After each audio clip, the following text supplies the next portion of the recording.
Hi everyone, and welcome to another episode of Tales from the D-List. I'm Andrew, and I'll be diving into the deepest pockets of comic book history to show you all the weirdest characters imaginable. And today I am joined by Sarah.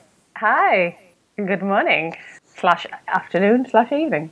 Yeah, time is a flat circle and all that. Yeah. So, Sarah, much like Graham before you, your knowledge of superheroes, specifically DC superheroes, and supervillains, begins and ends at the likes of, Superman, Batman, and Wonder Woman, I assume. Pretty much, yes. I'm not able to distinguish between DC and Marvel universes.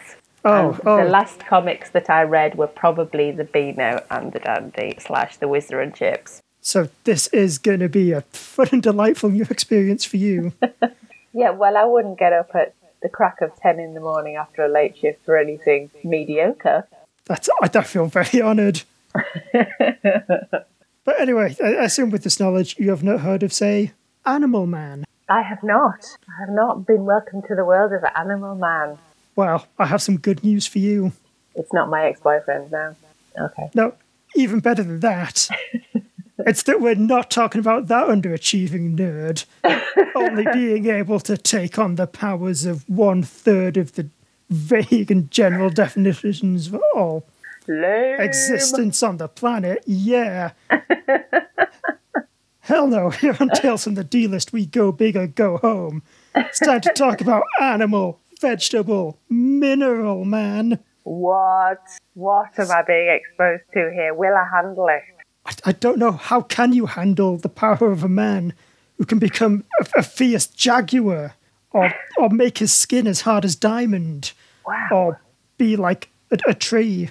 Yeah. But a spooky tree. Spooky trees. Ooh, now you've got my attention. So specifically, we are going to be looking at Doom Patrol issue number 89 from 1964. So these... Sorry. Whoa. Can't interrupt before the credits are done. Oh, I beg your pardon. I think writer Arnold Drake and artist Bruno Premiani would never forgive you for that, Sarah. Luckily, as a pro, I can effortlessly work them into the conversation. So these images you sent me are all from the same issue? Yes, they are. Wow. How could such a random hodgepodge of images come together, you might ask? I am surprised. Well, let's get into it. Okay. Because, I assume the first thing you're wondering is, who are the Doom Patrol? That was my first question, yes. Thankfully, because this is a comic from the 1960s, we are obligated to start with a flashy and unnecessary display of each character and their powers. Aha. So, our issue begins with Dr. Sven Larsen, world-renowned physicist, on a plane to America to meet the mysterious and enigmatic Niles Calder, the wheelchair-bound super genius and leader of the Doom Patrol. Do they all have to be wheelchair-bound leaders of groups? I feel like there's probably a contract somewhere. Okay. But what would you know? As Sven is sitting on the plane, he is introduced to our second member of Doom Patrol, and possibly the hardest to explain, the Negative Man, aka Larry Traynor, who can basically leave his own body as a being of pure energy. Wow. And how are we introduced to him in this issue? By him bursting in through the side of the plane, grabbing Dr. Sven Larsen and bursting out the other side. Wow. Well, that's going to lead to some depressurization. No, don't be silly. He phases through the atoms. So, instead of killing everyone aboard, he just severely traumatizes them because, one of their passengers was just kidnapped by an electric ghost. Nicely handled. So after grabbing Dr. Larsen, Sven drops him off in the arms of the incredible size-altering Elastigirl, aka Rita Farr. Right. Who uses her powers to grow to the incredible height of nearly the correct floor of the building that Sven needs to be on. So she's a variable size then? Yep, she can get big, sometimes she can get smaller than that. It's a whole world of possibility.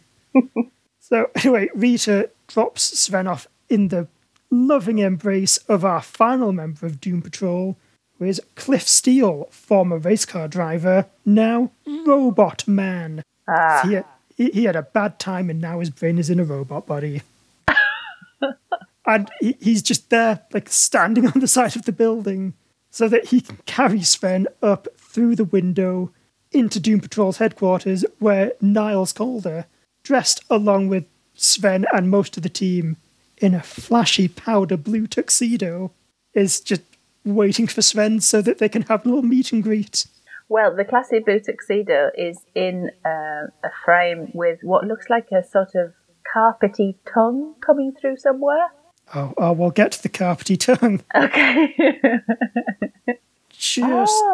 So they're having, this is like 5 of them sitting around a table looking very smart. Yes, this is our heroes who have kidnapped a famous world scientists so that they can have a fun dinner party. Wow. So an invitation wouldn't do the job then? No. And what I really like about Doom Patrol is, in a lot of comics, the fact that, like, the team's leader used to kidnap people for, like, ridiculously showy displays would probably be retconned out, but no, this is 100% what Niles Calder would do. He's a bad man. Oh, I see. This is a bad group of people. No, they're superheroes. Oh, okay. Welcome to 1960s comics, Sarah. So is the guy that they've kidnapped a baddie then? Well, you'll have to wait and see. Oh, okay. I can't wait, though. It's traumatizing. Because, for now, he's just a friendly scientist who invites Doom Patrol to come see his latest experiment, because Sven Larsen, he has mastered the awesome, the mighty power of amino acids. What? Which I'm sure, as we all remember, amino acids are the source of all life on Earth. And so, therefore, if you can control them, you can control all of life itself. Yes, it's a secret plan I've been working on in my own stomach. Well, funny you should mention stomach and acids thereof, because at the display of Larsen's new experiment, which I want to point out, it's not done in, like, some kind of boring old lab. No, he delivers this from a giant platform surrounded by a railing that looks like, you know, the kind of thing you get at the bank when they basically need to organise people into a queue? Yes. Basically that. Right. And behind that one and only safety measure is a giant vat of acid being manipulated by these giant electric Fritz Lang-looking diode things. Old-time science was... That's a massive, dangerous area right there. I mean, there's no notices of, like, warning signs. There's no notice on the wall saying no bombing, no heavy petting, none of that. Anybody could just climb up the stairs and, oh, whoops, fall in. Weirdly, though, everything works out fine. Sweet. No, it doesn't. I'm lying. Sven falls and trips over his ludicrously unsafe barrier and falls into the acids. What could happen? As Doom Patrol rush to save him, Sven emerges, no longer a man. No? Now, a paramecium, a simple-celled organism, which conveniently looks exactly like a bobbly tongue. Oh, I remember them from biology. See, like, Doom Patrol. Amoeba or something, but not. Exactly, Doom Patrol, 100% scientifically accurate. Yeah. I don't remember them being that big in class, to be honest, but... 100% scientifically accurate. As for a single-celled animal, I mean, it is pretty large. That's one big cell. He is a big cell boy. And more importantly, he is a big cell boy who now has complete control over the amino acids, so can transform into any animal, any vegetable, any mineral. Wow. Spoiler alert, 2 of these things will be more useful than the other. So is it just him that has this amazing superpower? But, well, of course, there can only be one AVM man, which is what the rest of the issue calls him, because words are long. So why have I never heard of AVM man? Well, because our mighty heroes, the Doom Patrol, step in to stop him. And by step in to stop him, I mean they have this incredible, very 60s team dynamic of Negative Man, Elastigirl, and Robot Man. Kind of alternate between either just standing there going, but what do we do? Or just trying to headbutt their way through the problem. Meanwhile, Niles Calder sits in the background, basically yelling at everyone, telling them what to do. Because they literally can't function as human beings without him. Of course. I would think all they needed a can of Raid, but... Oh, simple Raid won't stop him, because I make fun, but this is actually a really fun fight. So initially, Doom Patrol trying to stop the giant paramecium by freezing him with liquid nitrogen, only for him then to start turning into sulfur to melt the ice. So Elastigirl kind of tries to pick up the sort of semi-frozen remains, but then he turns into a bunch of like vines and wraps her up, so she shrinks down to escape, but then he turns like a bird and just flies off. And then like we get a quick ad break and we come back, and now he's a Brontosaurus. Wow. A Brontosaurus, which when they try and defeat with like giant hoses, he turns into, and I quote, a sinister sponge being. A sinister sponge being? How is this not caught on? I think why this hasn't caught on is because of how this issue ends. Right. So after a lot of this kind of crazy mad fighting, like at one point Robot Man fights a giant spider, which turns into a swarm of flies and gets in all his robot parts. So eventually Doom Patrol just have to kind of retreat for a bit.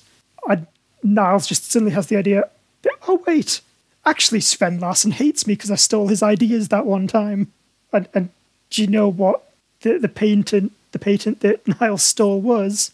No. It was for an anti-decay ray, which a laser beam that would, stop someone in their tracks if they were, say, constantly shifting between one form and the next. Okay. What I'm saying is Doom Patrol literally have an anti-animal vegetable mineral man ray. But wouldn't that work on themselves? Well, we'll never find out. Because I think at this point, the creative team realised, oh no, we have like 3 pages left. So Doom Patrol go back to fight Animal Vegetable Mineral Man, and he turns into a tiger, and he leaps at Elastigirl, and then Niles shoots him with the ray gun, and he literally just like flips over. He's got his little tiger legs stuck up in the air. This is like a revolving tiger shot. It's great because it is literally just like whoop, and that's it. That's Animal Vegetable Mineral Man beaten. Oh wow! So that's the first and only time he appears. I think like he appears every now and then, sort of as a background character. But so going back to this anti-decay ray, decay is when something is dying. So they want to stop something dying. Well, I think the idea to actually get sciencey is that it stops the decay between molecules, so it stops them breaking down. Oh, I see. So Animal Vegetable Mineral Man can't like transmute. Yeah, exactly. Break down his bits and build them back up again, like scary Lego. I see. Yeah, there's a number of sort of...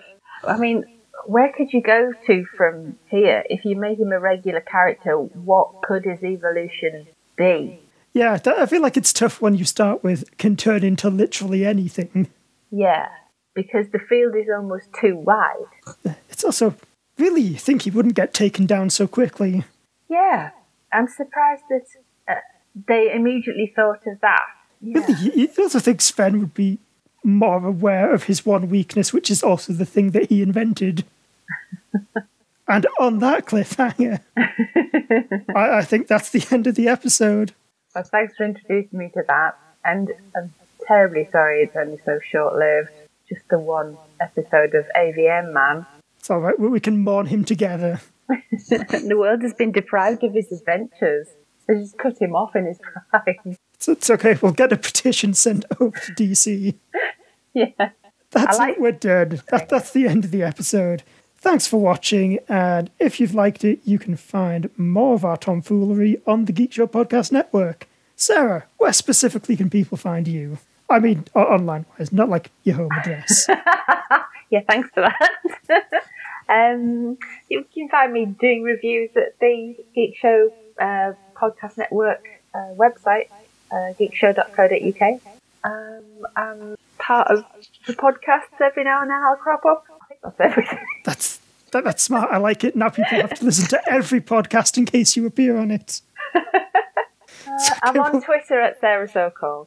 And you can find me on Twitter either at awyoung1991 or at 4Panel Podcast, which is also the name of the Geek Show's dedicated comic books and manga goodness, where you can find me doing more weird stuff like this. Talking about comics, doing your thing. On that note, goodbye everyone. Bye. And until next time, stay weird.